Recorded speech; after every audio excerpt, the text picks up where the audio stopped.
Hi, everybody. My name is Bob Bixby. I'm the Executive Director of the Concord Coalition. Thank you for coming this morning. I'm happy to be here with my colleagues, David Walker of the Peter G. Peterson Foundation, Isabel Sawhill of the Brookings Institution, Douglas Holt-Eakin of the American Action Forum, and William Novelli of Georgetown University. We're here to announce the kickoff of a new public engagement effort called the Fiscal Solutions Tour. Why a Fiscal Solutions Tour? Well, I was looking, one way to look at it is yesterday CBO put out their monthly budget report. And I noticed that their estimated deficit for July was $169 billion. And I was thinking, gee, a couple of years ago when we were doing something called a fiscal wake-up tour, the budget deficit for the entire year was $162 billion. So people may have thought that we were a bunch of Cassandras running around. I dare say things turned out to be a lot worse than we were warning. Those are big, scary numbers. The deficit that we're going to have this year, the deficit that we had last year, and the projected deficit for next year. But to us, the scarier thing really is what happens when the current recession fades, war costs fade, the cost of the stimulus fade. We're still left on an unsustainable track because of underlying demographic trends, healthcare costs, things that are conspiring and that are built into the budget that give us an unsustainable structural deficit that we really need to confront. And so simply warning about the problem is not enough now. We have to start talking about solutions, and that's what this is about. People can have different perspectives, as we do, on the best way to deal with this underlying structural deficit, but we have to start talking about real concrete solutions. That's part one. Part two is we have to engage the American public in a dialogue about these solutions because the American public really needs to be engaged. If you just end up with some package of reforms that the public is not prepared for, they certainly won't accept them. And so some legitimate good options that we might need to address would simply not get the attention that they deserve or be dismissed. So on the Fiscal Wake-Up Tour, on the Fiscal Solutions Tour, what we're going to do is talk about the several big issues that need to be confronted. We'll talk about Social Security, we'll talk about health care, we'll talk about revenues, we'll talk about the discretionary part of the budget, and we'll talk about budget process. And each one of us will say a few words about that on the tour. We don't agree, as I said, but on necessarily one big package of solutions, but we want to tee up a good discussion. One thing that we all do agree about is that this is really a moral issue. Solving this is not just a matter of numbers. It's not an arithmetic exercise. It is a matter of leaving a better legacy to future generations. So what we're each going to just say a couple words this morning and about the substantive issues, and then take your questions. And I'll turn now to Bill Novelli. Bill?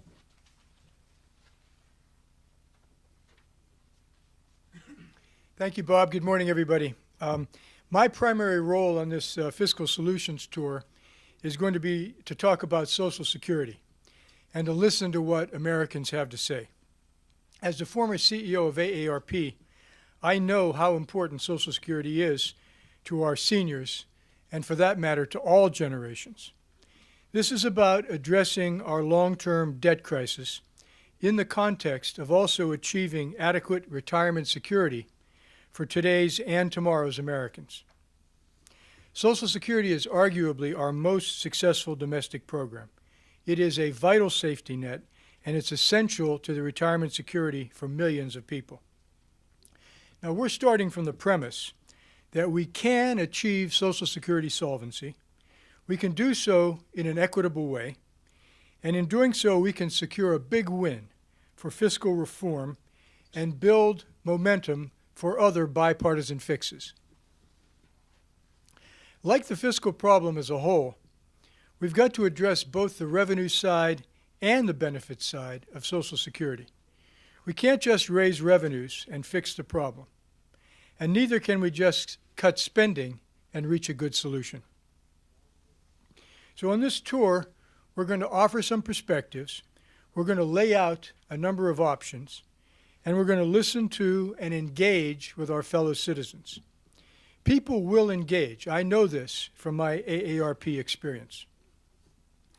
Now, there are many options to consider, but the important reality is that we have a fiscal crisis staring us in the face, that we can deal with it if we engage the public and our policymakers and get serious about it. And in doing so, we have got to take into account important social goals, including retirement security. We can do this, and the Fiscal Solutions Tour is going to be an important step along the way. Thank you.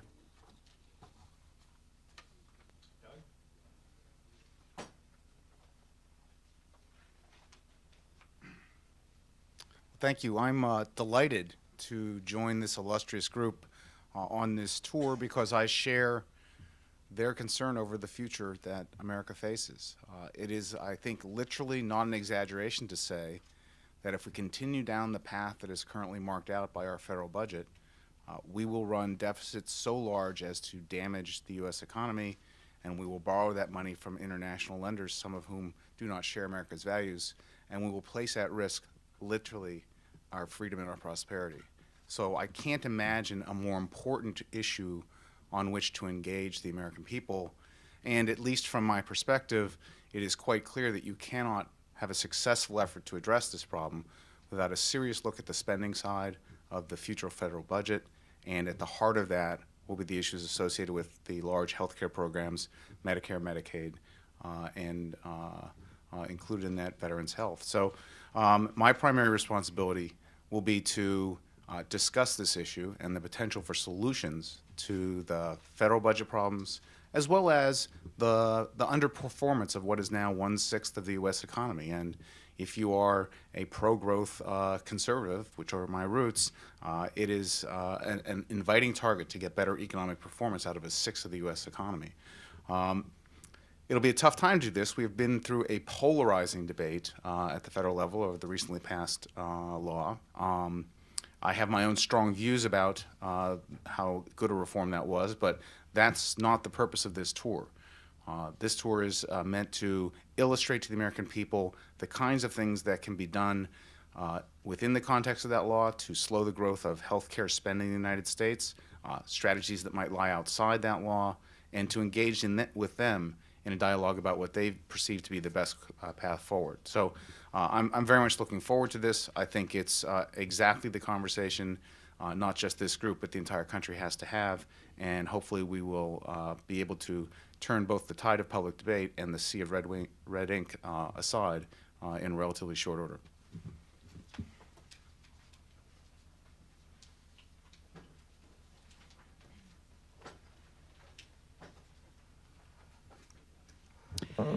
Good morning. Like my other colleagues here, I also feel that the country faces a real challenge in terms of the long-term deficits that absolutely need to be attacked. And I think there's no way that we can do that politically unless we engage a larger public in this discussion and get them educated about the options. My role in this Fiscal Solutions Tour is to talk about revenues. I do believe we need to rein in spending, but we can't do it all on the spending side of the budget alone. So revenues are going to have to be part of the solution. As part of that, I intend to talk about 5 basic options on the revenue side. The first is the debate that's going on right now about whether to extend the so-called Bush tax cuts. This is about what level of income tax rates we should have as a country. And my bottom line view there is that we cannot afford to extend all of those tax cuts permanently. Temporary extension could make sense to enhance the chances of recovery. Option 2 is to reform the entire income tax code, broadening the tax base, eliminating or limiting many deductions, credits, and other special preferences in the code. Right now, we spend roughly $1 trillion a year on these so-called tax subsidies. And they are really just like spending programs by a different name. This would be pro-growth, pro-efficiency way to go, and might even enable us to reduce some rates in the process. Option 3 is to tax energy consumption as part of the larger goal of bringing about energy security and climate change. Ideally, we should have a tax on carbon. This is just part of the general notion that we should tax those things that we want less of rather than those things that we want more of. Option 4 is to tax consumption. This would encourage savings and also be pro-growth. The major option here is a value-added tax. Liberals don't like a VAT because it's regressive, and conservatives don't like it because they think it's a money machine. But as Larry Summers once quipped, conservatives will adopt a VAT when they realize it is regressive, and liberals will adopt it when they realize it is a money machine. Option 5, and Bill Novelli has already mentioned this, is to raise payroll taxes. Raising the cap on Social Security taxes from its current level of a little over $100,000 a year is one way to go here, but there are many others as well. So I look forward to joining with my colleagues in a discussion with the American public of these and other revenue options.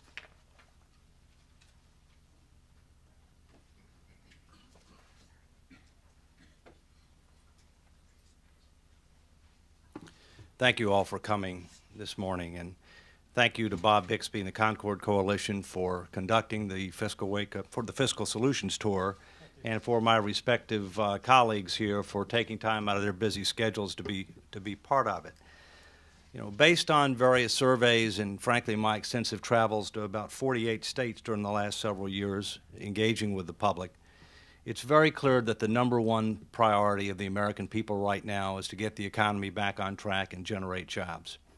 At the same point in time, Americans have become increasingly concerned about our large deficits, about our escalating debt burdens, and the projected increase in interest expense. They believe that things are out of control, and they understand that there's a need to start taking action if we want our future to be better than our past. They want steps taken to help restore the economy and generate jobs now, and they want a plan of action that will help make sure that we can put our financial house in order over time. They also understand, once they're given the true magnitude of our challenge, not just what's on the balance sheet, but what's off the balance sheet, that'll be future debt, that everything has to be on the table in order to effectively address this challenge, and that there aren't any easy solutions. They want to protect our social safety net programs. At the same point in time, they don't want to unduly mortgage the future of our country, our children, and our grandchildren. They're tired of talk, and they're looking for leadership. They're looking for sensible, workable, nonpartisan solutions that can gain bipartisan support. And that's what the Fiscal Solutions Tour is all about. We've come together from different political and ideological perspectives and different backgrounds to engage the public in a meaningful way because, frankly, we all recognize that the future of our country and our families are at stake. In order to help achieve meaningful reforms, Americans need to not only hear the facts about the problems, but some possible solutions. We plan to lay out some illustrative solutions. Nobody has all the answers. None of us do. Some illustrative solutions during the tour, and to hear what Americans have to say about them. There's no way that elected officials will make the tough choices required unless the American people understand the need for action and the potential adverse consequences if we fail to act. And there's no way that they'll make the tough votes unless they understand that they won't automatically lose their jobs if they do. In fact, in many ways, you need to make the political pain associated with doing nothing, which Washington has become very adept at, greater than the political pain of doing something that may involve some tough choices in the short term to create a better future. My role during the tour will be to explain why all major areas of reform have to be on the table and to address defense and other spending issues and to talk about some illustrative options to try to reduce spending in those areas. Having served almost 10 years as Comptroller General of the United States and head of the GAO and an ex officio member of the Defense Business Board, also as a trustee of Social Security and Medicare, I know firsthand where there are opportunities to reduce costs without compromising our national security or shredding the important social safety net programs that Americans support and need. I look forward to discussing these issues along with my colleagues of the American people and to hear what they have to say. On a related note, you've been giving a package of material, and one of the things that's in the package is a free DVD entitled IOUSA Solutions that the Peter G. Peterson Foundation produced. I would encourage you to take a look at it. It's only about 43 minutes long. It's available on www.pgpf.org, on iousathemovie.com. There are segments of it that have been posted to YouTube as of yesterday, and there are free downloadable versions available on Blip TV. Thank you very much for coming. Take care.